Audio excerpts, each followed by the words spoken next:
All right, great to see everybody. I know we got a lot of updates to go, so I can't think of all of them, so I'll let you ask.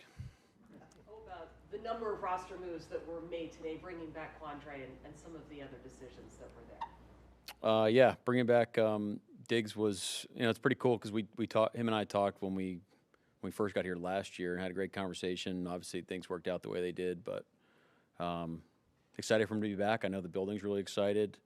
I think he's excited. I know a lot of our guys are really fired up, and yeah, so we'll just see how it goes. But we're just doing a walkthrough, and he's spitting out calls, and we'll see how it shakes out. But excited to see him practice today. Is there enough overlap with what he was doing with Denard and? Yeah, I think so. I think so. Yeah, you're looking at a similar thing with EJ last year, and I mean he's been, been doing a while at a high level. So we're not doing anything he's never heard of. Because he's played so recently, last couple of weeks, does that make it less of a ramp-up period for him? Yeah, I kind of put it in the bucket like that he has been playing.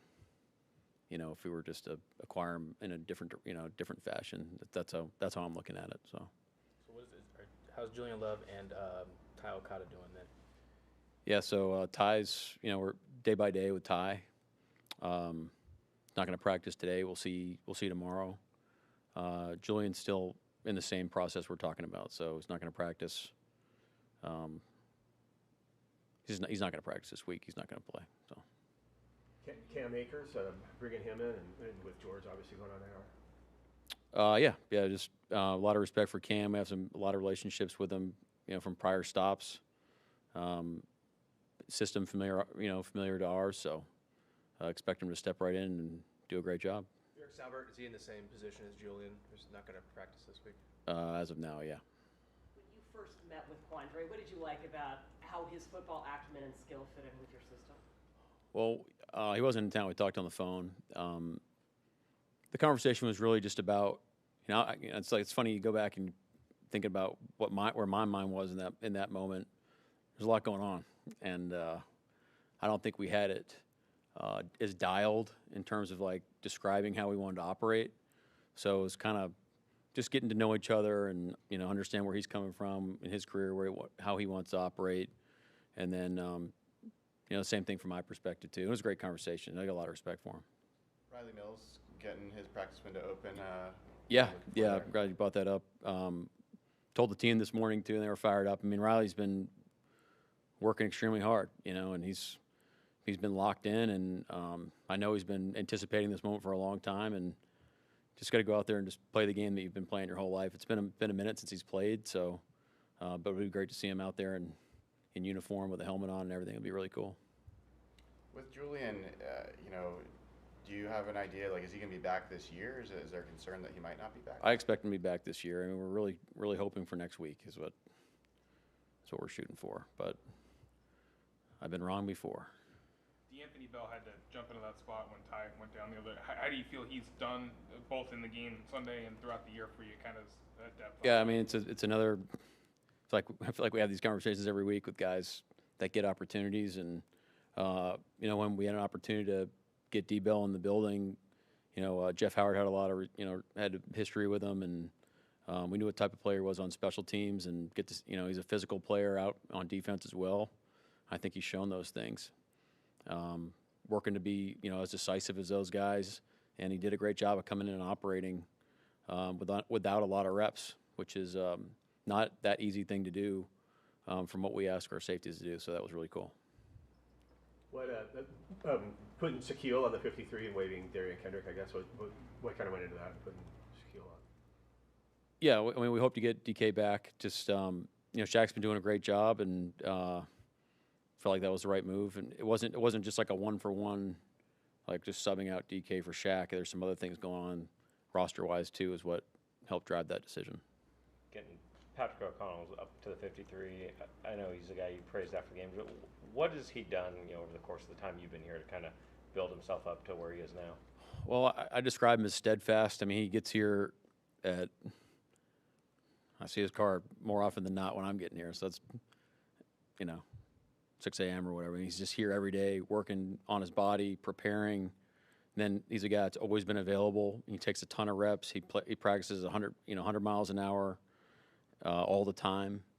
And it's not like he's been, nobody's perfect in those moments, but as a coach, you respect the effort and the competitor and the guy that just keep coming back after he's gotten some situations where he's gotten not really the best news that reflects like the effort that he's put forward, which is a tough situation. When you play well enough to be on an NFL team and you don't make the team, that's a hard thing to do, and so it speaks a lot for him to just go back and just keep attacking it like he did. And so that's why you're so happy for him, because Cody White's another example of that, of guys that just have stuck to it and had a great attitude, and that goes a long way with our team, because the guys realize too, they see them making plays all the time, and they realize that they're really good players, and then they see how they handle those types of situations, which is you can't help but respect those guys for that. Well, if he and Drake got a ton of reps in camp when guys were hurt and that's a away great from the point. team, obviously those reps are big for them to develop, but what did that do for the coaching staff maybe to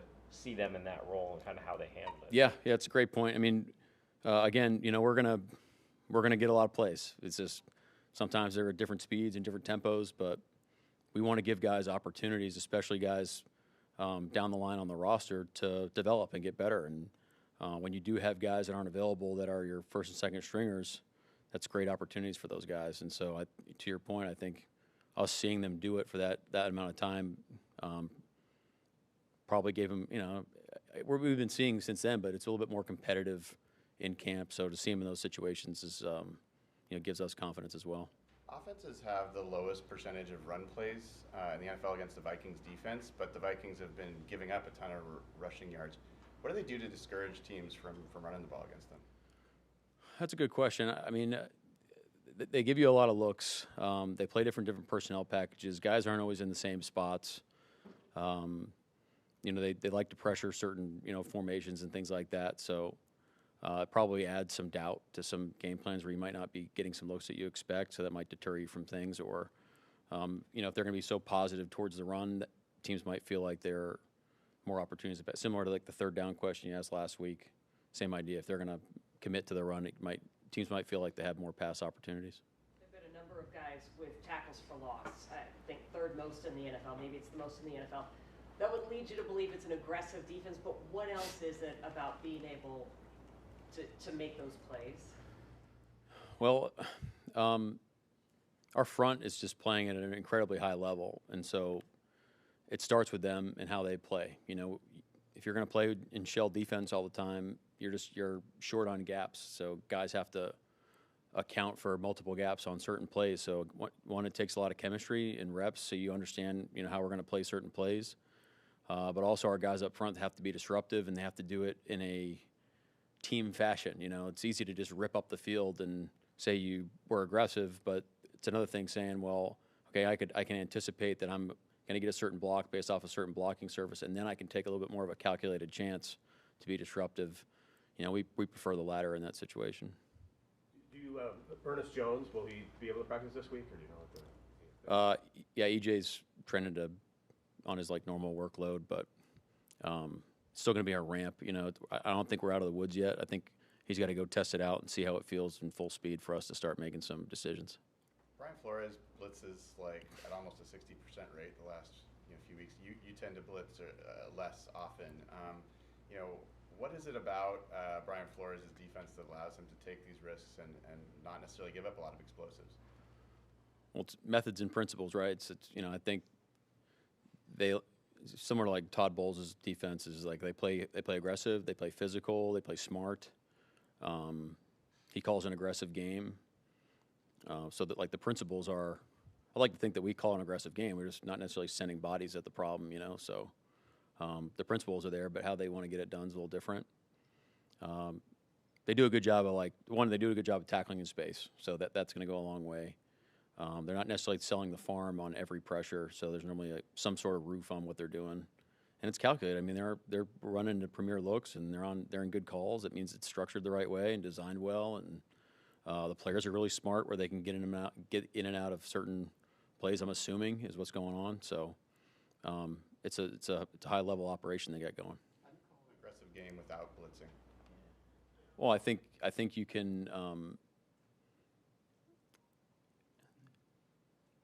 It's like you're attacking like what you feel like they're trying to do. So how you like allocate people and where you put everybody and things like that. You going to be digging into some Centennial tape for Max Bosman or both? Yeah, it's funny. Small world, huh?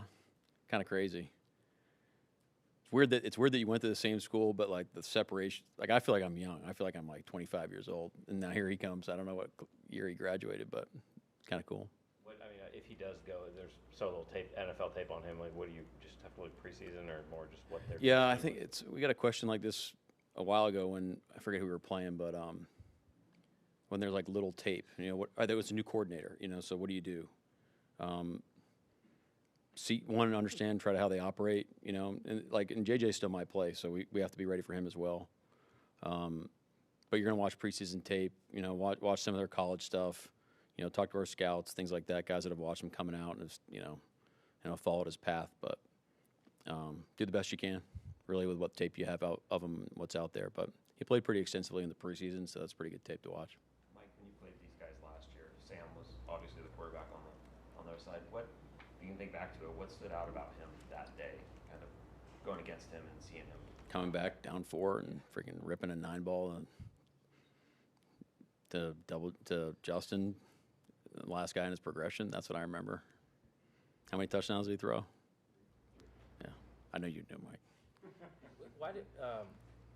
Why did those 2 games that ended Sam's season, the wild card and the regular season finale, why was that not a deterrent for you, I guess? What else did you see from his sample last year made you confident bringing him in? Yeah, I think it's a little like narrow-minded, just going to go off a 2-game sample. It's like it's a shot on our guy Salk, but it's like getting rid of a guy after the first OTA. Like it's got to be the full experience. But when we're looking into possibly trying to get Sam, I mean, to a person, the type of player and teammate he was on a daily basis was like really cool. And then Clint, having worked with him for a full year and understand what type of practice player he was and the things that he could do, like ability-wise, went a long way. And then you watch the totality of the tape. There's a lot of great things going on, like in the red zone, on 3rd down, 2-minute, on the move. We know he's a great thrower on the move. So all those things shine through. Did you guys ever talk to Kevin O'Connell about him? It seems like they were obviously committed to JJ. Did you guys ever? Kevin and I have had conversations over the last year or so, just catching up at like owners meetings and stuff. And he's a great guy, and he loves Sam, obviously. And spoke really highly of him. So, yeah. You've been saying Byron Murphy's been playing this way since you got here. But what is the difference with sack numbers? Well, I do think he's playing. I do think his game has stepped up a notch. Yeah. I think it's just coming with more reps and experience, and him realizing that he can make certain plays. I think he's moving a little bit more decisively. And in the pass rush game, I think it's just a function of snaps and that continual improvement. There are 2 lines of thought with how good JSN's been playing. One is you'd be crazy to not keep targeting him as well as he's been playing. The other would be, maybe you want to start getting other players involved to help add variety. Kind of curious where you fall on that spectrum. Both.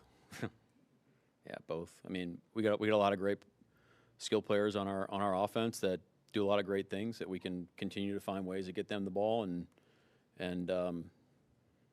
how would you not want to target Jax as much as you possibly can as well? So it's it's really not that simple of a thing for Clint, to do that. But I thought we've done a great job balancing up to this point, and we got to continue to do that. Anything else? Thank you. Okay, thank you.